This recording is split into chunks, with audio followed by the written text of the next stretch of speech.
In this video, I'm going to describe various kinds of architectures for neural networks. What I mean by an architecture is the way in which the neurons are connected together. By far the commonest type of architecture in practical applications is a feed-forward neural network, where the information comes in at the input units and flows in one direction through hidden layers until it reaches the output units. A much more interesting kind of architecture is a recurrent neural network, in which information can flow round in cycles. These networks can remember information for a long time, they can exhibit all sorts of interesting oscillations, but they're much more difficult to train, in part because they are so much more complicated in what they can do. Recently, however, people have made a lot of progress in training recurrent neural networks, and they can now do some fairly impressive things. The last kind of architecture I'll describe is a symmetrically connected network, one in which the weights are the same in both directions between two units. The commonest type of neural network in practical applications is a feed-forward neural network. This has some input units in the first layer at the bottom, some output units in the last layer at the top, and one or more layers of hidden units. If there's more than one layer of hidden units, we call them deep neural networks. These networks compute a series of transformations between their input and their output. So at each layer you get a new representation of the input, in which things that were similar in the previous layer may have become less similar, or things that were dissimilar in the previous layer may have become more similar. So in speech recognition, for example, we'd like the same thing said by different speakers to become more similar, and different things said by the same speaker to become less similar as we go up through the layers of the network. In order to achieve this, we need the activities of the neurons in each layer to be a nonlinear function of the activities in the layer below. Recurrent neural networks are much more powerful than feed-forward neural networks. They have directed cycles in their connection graph. What this means is that if you start at a node or a neuron and you follow the arrows, you can sometimes get back to the neuron you started at. They can have very complicated dynamics, and this can make them very difficult to train. There's a lot of interest at present in finding efficient ways of training recurrent nets because they are so powerful if we can train them. They're also more biologically realistic.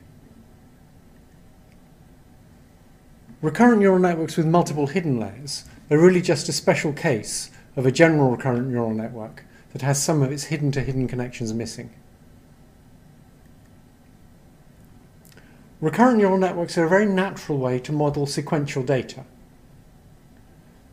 So what we do is we have connections between hidden units, and the hidden units act like a network that's very deep in time.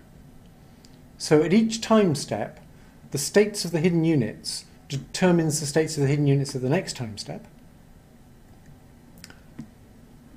One way in which they differ from feed-forward nets is that we use the same weights at every time step.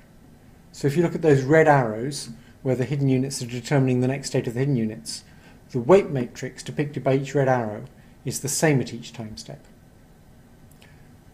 They also get inputs at every time step and often give outputs at every time step, and those all use the same weight matrices too.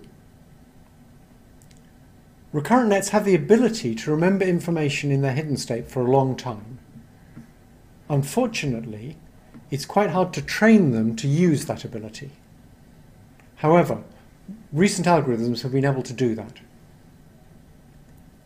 So just to show you what recurrent neural nets can now do, I'm going to show you a net designed by Ilya Sutskever.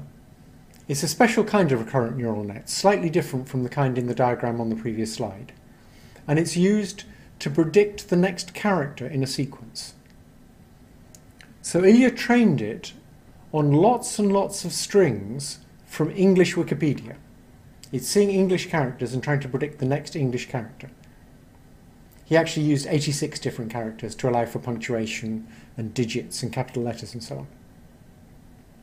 After he'd trained it, one way of seeing how well it can do is to see whether it assigns high probability to the next character that actually occurs. Another way of seeing what it can do is to get it to generate text. So what you do is you give it a string of characters and get it to predict probabilities for the next character. Then you pick the next character from that probability distribution. It's no use picking the most likely character. If you do that, after a while it starts saying the United States of the United States of the United States of the United States. That tells you something about Wikipedia. But if you pick from the probability distribution, so if it says there's a 1 in 100 chance it was a Z, you pick a Z 1 time in 100, then you see much more about what it's learned. The next slide shows an example of the text that it generates.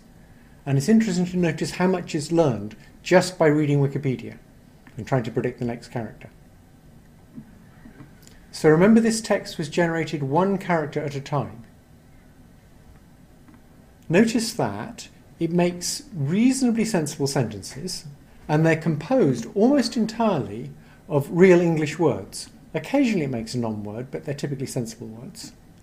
And notice that within a sentence, it has some thematic sense. So the phrase, several Irish intelligence agencies in the Mediterranean region, has problems, but it's almost good English. Notice also the thing it says at the end, such that it is the blurring of appearing on any well-paid type of box printer. There's a certain sort of thematic thing there about appearance and printing, and the syntax is pretty good. And remember, that's one character at a time. Quite different from recurrent nets are symmetrically connected networks. In these, the connections between units have the same weight in both directions. John Hopfield and others realized that symmetric networks are much easier to analyze than recurrent networks. This is mainly because they're more restricted in what they can do, and that's because they obey an energy function. So they can't, for example, model cycles. You can't get back to where you started in one of these symmetric networks.